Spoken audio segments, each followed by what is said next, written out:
Lalu kemudian ada wanita yang tertangkap bahasa berzina, ya itu diancam akan hukuman dilempari dengan batu. Benar kan Bapak Ibu ya? Cuma karena Tuhan Yesus berkata, barang siapa yang merasa tidak berdosa, dia yang pertama kali melempari dengan batu. Dan akhirnya apa? Saudara kalau perhatikan baca ayat itu teliti, dimulai dari yang tertua pergi meninggalkan tempat itu. Kenapa? Karena orang yang paling tua sadar dosanya paling banyak. Iya, coba saudara dibaca ayat itu ya. Bisa wanita berzina. Iya, jadi yang paling tua itu merasa, oh iya, dosa saya banyak. Memang bukan berdosa berzina, tapi bisa aja yang lain mencuri, lalu mengingini milik orang lain, kan banyak dosa. Benar Bapak Ibu ya? Iya, tapi mereka menghukum mati orang yang tangkap basah berzina, padahal mereka juga berdosa. Cuma dosanya bukan berzina. Amin Bapak Ibu ya? Iya. Lalu jadi harusnya kan hukuman matinya yang lazim di Israel atau juga di Arab juga sama, dia harusnya batu. Makanya kalau tetangga sebelah kan tempat ibadah mereka lempari batu kan, ya itu gambaran mereka lempari setan gitu Bapak Ibu. Lempari dosa ya kan, ada lah pokoknya. Ya kan, ya. Nah, lalu saudara akan bertanya, kenapa Yesus matinya disalib? Kalau yang lazim hukuman mati itu adalah dilempari batu. Saudara pernah bertanya kan? Iya, kita harus kritis baca Alkitab. Kenapa gini? Kenapa bukan gitu? Kenapa gini? Kenapa gitu? Nah, gitu harusnya Bapak Ibu ya. Supaya saudara seakan-akan berkomunikasi dengan Alkitab, dengan Allah. Kenapa gini Tuhan? Kok bukan gini? Kenapa gini Tuhan? Kok bukan gini? Ah gitu. Jadi saudara benar-benar interaksi dengan Tuhan saat membaca Alkitab. Saudara tahu kenapa Yesus matinya tersalib? Karena hanya mati tersaliblah itu mati yang terkutuk. Dan Yesus harus mati terkutuk agar Yesus bisa menebus kita dari kutuk hukum Taurat. Begitu Bapak Ibu. Makanya mati yang terkutuk, bukan ditipuki batu. Kalau ditipuki batu itu bukan mati terkutuk Bapak Ibu. Ya kan? Iya, banyak cara mati lain. Ditusuklah, digantunglah segala macam kan? Iya. Coba kita lihat ayat ini dulu, Galatia 3 ayat 13. Sebenarnya ini khotbah saya hari Kamis nanti. Cuma ya diduluankan sekarang lah. Nggak apa-apa lah ya.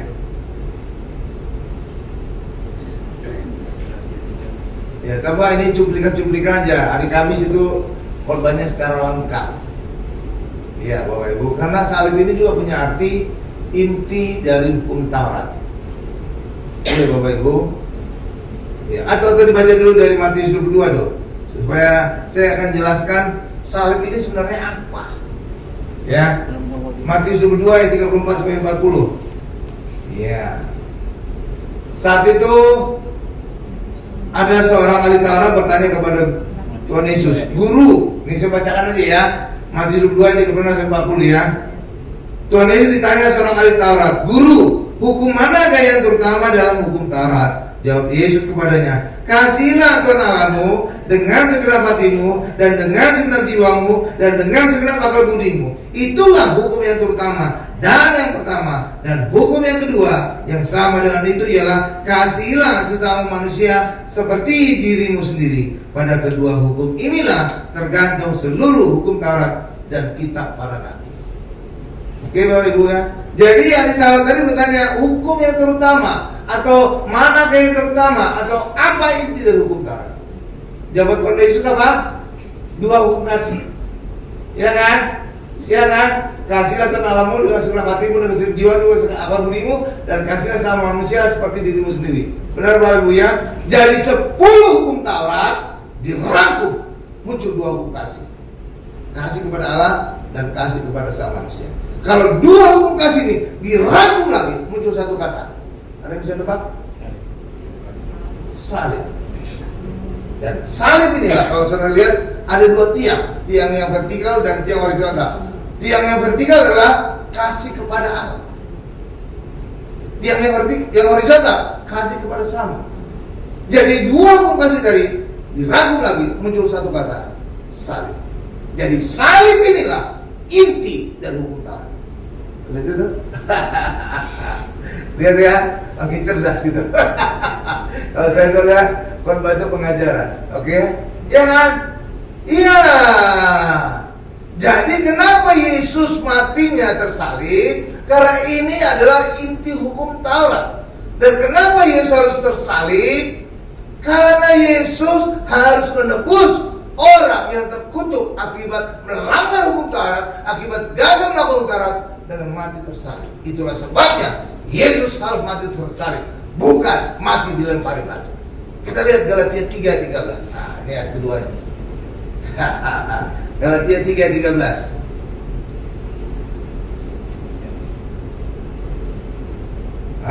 Nah, nih saya bacakan. Kristus telah menebus kita dari kutuk hukum Taurat. Tuh. Jadi hukum Taurat itu mendatangkan kutuk. Dengan jalan menjadi kutuk karena kita.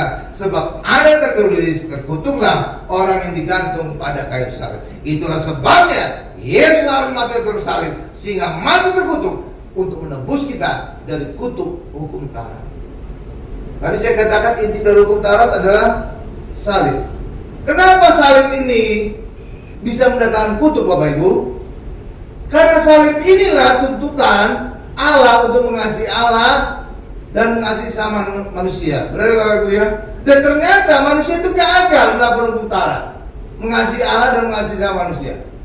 Tadi dikatakan di dalam Matius tadi, kasih kepada Allah, kasihlah Tuhan Allahmu dengan segenap hatimu, dengan segenap jiwamu, dan dengan segenap akal budimu. Hukum yang pertama, saudara pernah tak berpikir, mungkin tidak manusia melakukan hukum ini? Mungkin tidak manusia melakukan hukum pertama? Kasih Allah dengan segenap hati, segenap jiwa, dan segenap akal budi. Mungkin nggak? Ayo benar, ya benar, ya benar. Kalau saudara ingin berusaha melakukan hukum pertama, mengasihi Allah dengan segenap hati, maka saudara tidak boleh berumah tangga. Kenapa Pak? Karena kalau saudara berumah tangga, maka sebagian kasih saudara untuk keluarga saudara, untuk istri saudara, untuk anak saudara, maka gagal hukum pertama. Karena permintaannya adalah segenap hati, bukan sebagian. Berarti itu. Jadi kalau kita berumah tangga, itu udah sebagian untuk istri, sebagian untuk anak. Jadi nggak mungkin lagi segenap kepada Allah. Saudara lihat itu, lihat. Iya. Jadi kalau orang berumah tangga, maka tidak mungkin lagi segenap hati mengasihi Allah. Makanya yang mirip-mirip Kristen itu mereka nggak nikah kan? Ya kan? Karena mereka tahu kalau mereka nikah pasti itu sebagian untuk kasih kepada Allah, bukan lagi segenap. Jangan itu gagal satu. Yang kedua, segenap hati dengan segenap akal budi mengasihi Allah. Mungkin nggak? Mungkin nggak? Nggak mungkin juga. Kenapa? Kalau kita masih bekerja, jadi kalau kita ingin berusaha mengasihi Allah dengan segenap akal budi kita harus keluar dari pekerjaan kita. Karena kalau kita masih bekerja, sebagian akal budi kita memikiri pekerjaan kita. Jadi tidak mungkin segenap hati lagi kita mengasihi Allah, segenap akal budi kita mengasihi Allah. Kalau itu gagal kan? Gagal. Bagaimana jalannya? Benar kan? Iya. Jadi kalau kita masih bekerja, kan sebagian akal budi kita kan memikirkan karir kita, memikirkan pekerjaan kita, memikirkan job kita. Benar kan? Iya. Artinya apa? Nggak mungkin kita bisa lagi mengasihi Allah dengan segenap akal budi kita. Gagal kan? Gagal. Jadi mengasihi Allah, dua hal sudah gagal. Berarti mengasihi Allah gagal. Gatal total. Lalu yang kedua, mengasihi apa? Kasihlah sama manusia seperti dirimu sendiri. Mungkin tidak kita lakukan? Nah sekarang sudah nggak berani jawab tadi. Nggak mungkin. Kenapa Pak nggak mungkin Pak? Iya, kalau mengasihi sama kita seperti diri kita sendiri, saudara mengasihi diri saudara dengan makan enak. Maka kalau saudara ingin mengasihi sama seperti diri sendiri, maka setiap kali kita makan, maka saudara harus berbagi dengan orang lain. Kalau saudara punya mobil, saudara harus juga berikan tumpangan kepada orang lain. Kalau saudara punya rumah, orang lain juga harus tinggal di rumah saudara. Kenapa? Karena saudara harus mengasihi orang lain seperti diri saudara. Mungkin nggak? Tak mungkin. Tak mungkin. Ya mana mungkin? mungkin saudara tinggal di rumah dengan orang lain. Dari mana ceritanya? Mobil orang lain juga ada setengah mobil saudara, ada orang lain di situ. Mungkin mana mungkin. Makan juga, mana boleh saudara makan sendiri. Harus orang lain juga makan. Kenapa? Mengasihi orang lain seperti dia sendiri. Jadi apapun yang saudara lakukan untuk mengasihi diri sendiri, saudara harus juga lakukan ke orang lain. Nah, mungkin kan? Sekolahkan anak, orang lain juga harus saudara sekolahkan. Dari mana jalannya? Nggak mungkin kan? Nggak mungkin. Kalau saudara punya baju, harus berbagi juga orang lain. Sekarang saudara pakai, besok dia pakai. Mungkin kan? Nggak mungkin kan? Dari mana jalannya mungkin? Artinya apa? Kasih kepada Allah, gagal. Kasih kepada sama, gagal. Maka kalau gagal mengasihi Allah dengan mengasihi manusia, Ulangan 28 ayat 15 terjadi. Barang siapa yang tidak melakukan keputaran dan mendengar keputaran, maka kutuk akan mengejar dia. Itulah sebabnya orang selalu gagal melakukan keputaran, maka salib ini bukan lagi menjadi berkat, tapi justru menjadi kutuk bagi manusia. Betul itu? Itulah sebabnya Yesus harus mati tersalib agar segala kutuk pada manusia ditebus oleh Tuhan Yesus. Paham? Itu sebabnya Yesus harus mati tersalib. Oh, bukan mati di bukit batu. Ya kan? Kalau di bukit batu itu bukan mati terkutuk. Tapi harus mati tersalib. Karena salib ini gagal dilakukan oleh manusia, maka salib ini mendatangkan kutuk kepada manusia. Paham? Asik, makin pintar kita. Oke, saudara dengar khotbah saya. Oh gitu dong Pak. Oh gitu ya Pak. Oh gitu. Baru paham saya Pak. Gitu kan. Iya, kalau coba saya tanya deh, orang-orang Arab, orang-orang Israel, tanya hukuman mati yang lazim bagi mereka apa? Pasti tipu batu. Iya. Dan itu dilakukan tanggal sebelah kan? Iya, tipu-tipu batu kan? Iya. Jadi sebenarnya hukuman salib ini dibawa oleh orang Romawi. Diperkenalkan oleh orang Romawi pada saat Romawi menjajah orang Israel. Jadi ini hukum Romawi. Amin Ibu. Iya, itulah sebabnya Tuhan Yesus dibawa ke Kaisar, bukan Kaisar namanya, Pontius Pilatus, perwakilan Kaisar di Yerusalem. Kenapa? Karena mereka tahu, ahli-ahli Taurat itu tahu, mereka itu mengerti banget itu ahli Taurat, bahwa mati terkutuk kalau disalib.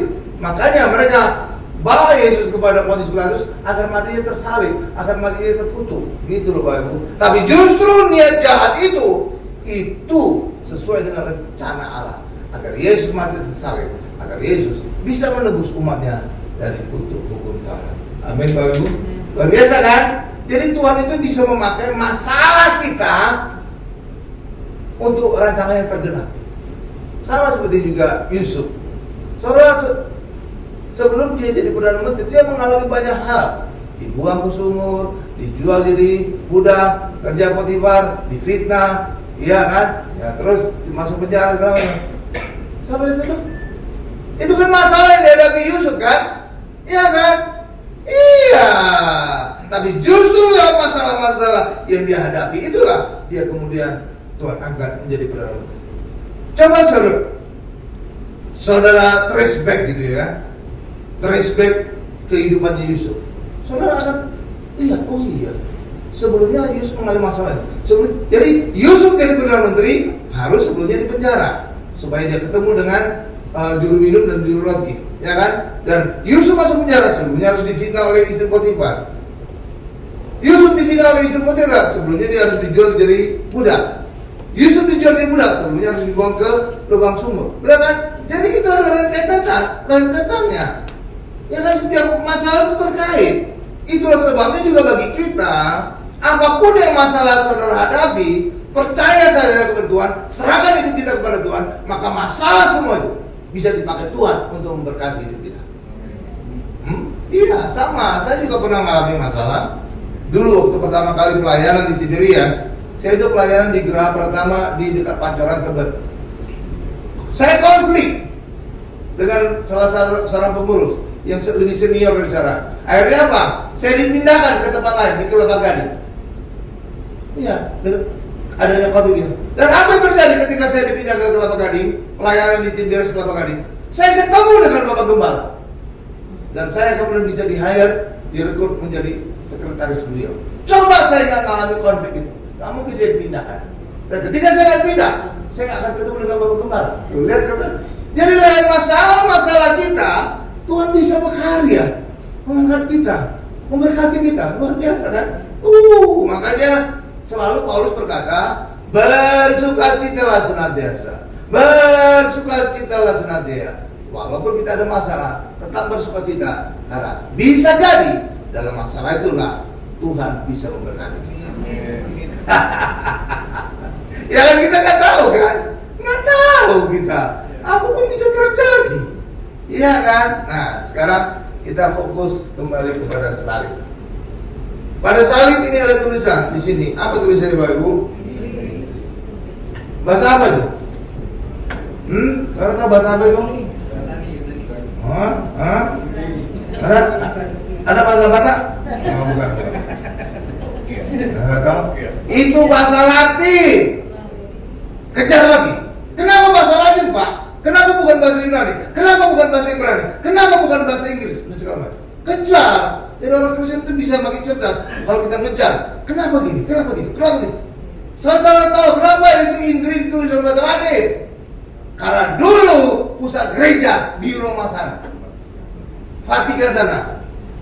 Iya, coba dulu pusat gereja di Belanda, bahasa Belanda. Ya kan? Itu jadi, oh iya, benar juga ya. Ya kan? Iya. Coba dulu pusat gereja di Amerika, ini bahasa Inggris. Bukan bahasa Latin kan? Karena bahasa Latin adalah bahasa orang Romawi. Ya, bahasa Romawi kan? Iya. Oke, nah arti Indri apa? Ya, arti Indri? Bukan. Yesus orang Nazaret, raja orang Yahudi. Itu lengkapnya, jangan potong-potong. Yesus orang Nazaret, raja orang Yahudi. Amin. Itu arti lengkapnya. Yesus orang Nazaret, raja orang Yahudi. Sebenarnya ditulis ada berapa bahasa tulisan di salib ini? Iya, ada 3. Iya, ada 3. Coba kita lihat ayatnya ya. Kita buka. Ini kalau saya hari Kamis jadinya sekarang. Tapi kan yang penting saudara diberkati. Amin Bapak Ibu ya. Kan baru tahu kan tentang salib kan? Tuh. Coba Yohanes 19 ayat 19 sampai 22. Nih. Mantap lah. Ini ayat terakhir kita, pendek aja. Mudah-mudahan kalau nggak ada lagi saya khotbah yang kedua nih. Jadi pegannya double ya. Bercanda.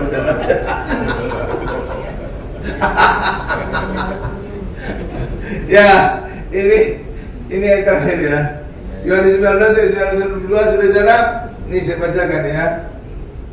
Dan Pilatus menyuruh memasang juga tulisan di atas kayu salib itu. Bunyinya, Yesus orang Nazaret, raja orang Yahudi. Itu yang lengkap arti Indri ya. Ya. Ayat 20-nya, banyak orang Yahudi yang membaca tulisan itu sebab tempat di mana Yesus disalibkan letaknya dekat kota, dan kata-kata itu tertulis dalam bahasa Ibrani, bahasa Latin, dan bahasa Yunani.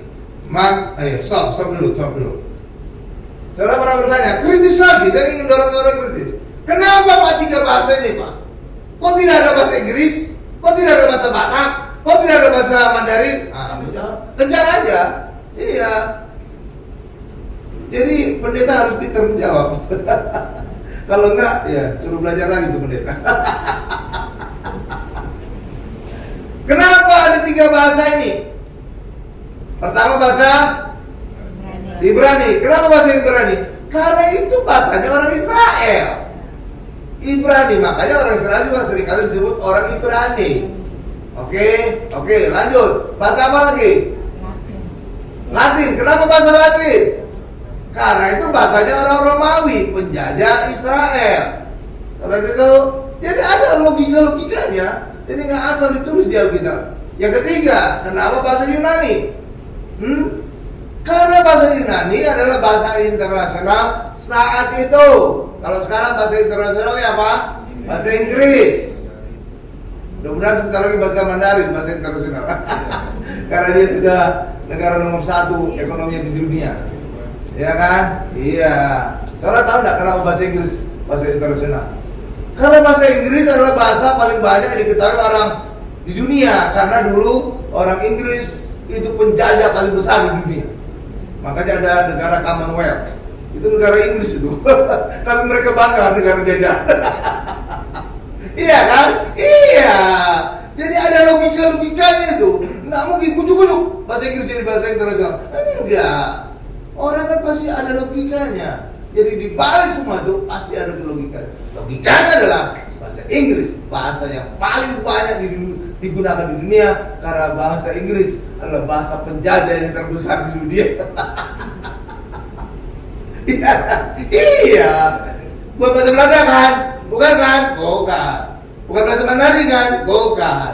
Tapi kelak mungkin bahasa Mandarin bahasa internasional.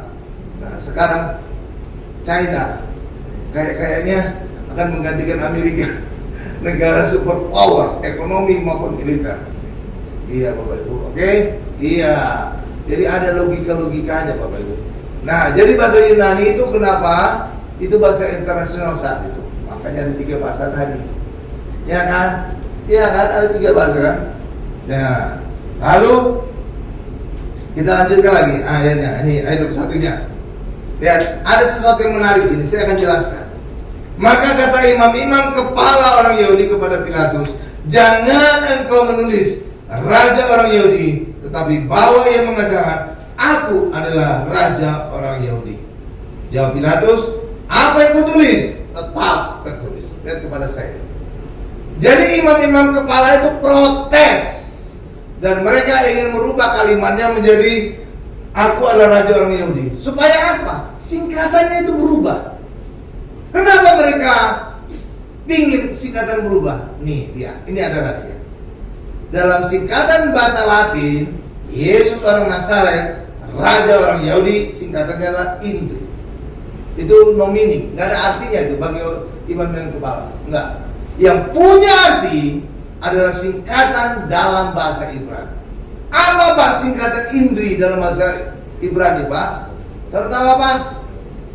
YHWH, Yahweh, itu nama Allah. Itulah sebabnya imam-imam kepala protes, itu nama sakral bagi orang Israel. Seperti itu. Mereka sendiri tidak berani menyebutkan Yahweh. Ketika mereka menulis ketemu kata Yahweh, mereka ubah jadi Adonai. Itu sakral. Sekarang ditulis di salib, mati terkutuk. Wih, proteslah mereka. Imam kepala, coba lihat, yang protes kan imam kepala kan, bukan rakyat kan, bukan. Karena imam kepala yang ngerti artinya. Itu nama Allah, Yahweh. Jelas saja mereka protes, tapi rupanya yang diprotes Pontius Pilatus keras kepala. Apa yang aku tulis tetap tertulis, kalau nggak mau, nih, mati kamu. Dari dulu, iya. Jadi kalau saudara baca Alkitab itu cakep, ada logika di baliknya. Kenapa bukan? Kenapa ini? Kenapa terjadi? Saudara bisa kejar ke situ. Ya, kenapa imam kepala? Karena singkatan dalam bahasa Ibrani Indri tadi adalah YHWH. Itu adalah nama Allah, Yahweh. Berarti itu jelas saja imam kepala protes, ya kan? Imam kepala yang protes kan? Iya, karena mereka yang ngerti. Dari itu, jadi Alkitab itu cakep, ya kan cakep. Ini kan juga kelahiran Tuhan Yesus, iya kan? Itu cuma banyak rahasia sih. Iya, ya saya sebutkan aja, kan? Misalkan, kenapa Yesus lahirnya di Bethlehem? Kenapa kok bukan di Nazaret? Kenapa kok bukan di Yerusalem? Nah, saudara bisa kejar, karena Alkitab itu ada logikanya Allah di sini. Kenapa di Bethlehem? Kenapa bukan di Nazaret? Kenapa bukan di Betani? Kenapa bukan di lain tempat lain? Kata apa? Bethlehem itu artinya apa? Hah? Rumah roti. roti atau rumah daging.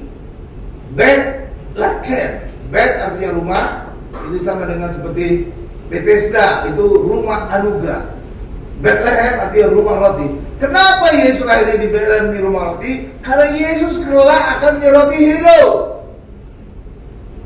Yohanes 6 dikatakan Yesus berkata, akulah roti hidup yang turun dari surga. Benar?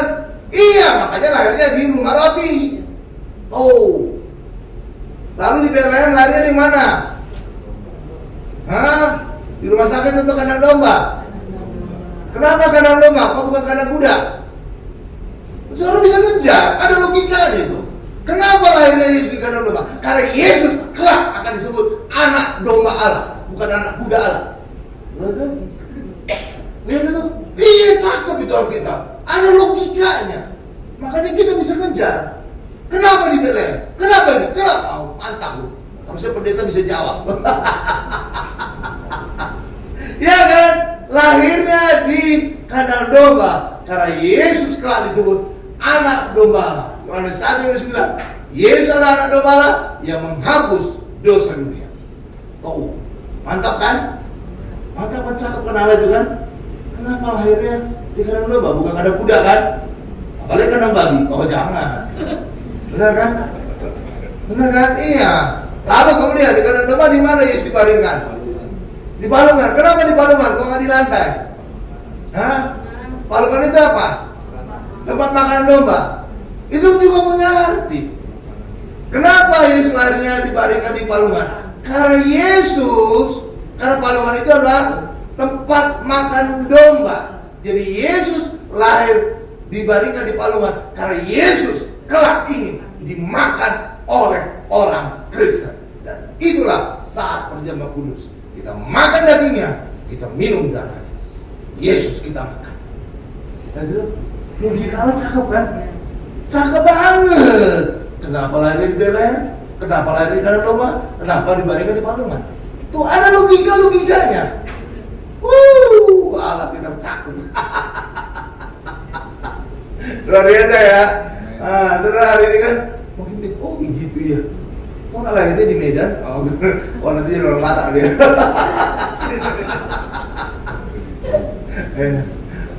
Oke Bapak Ibu ya. Iya, karena itulah kita luar biasa sekali punya Tuhan.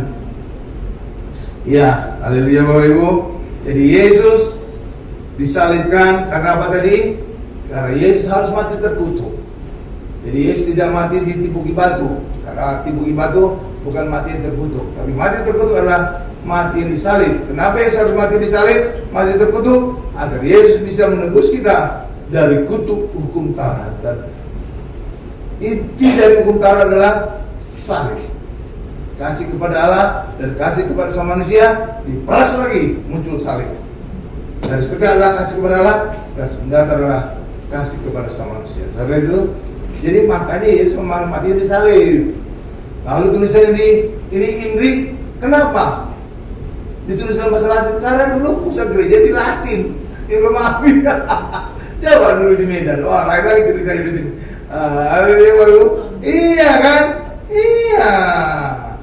Ya, karena itulah kita hari ini mengucap syukur lewat kematian Yesus di atas kayu salib.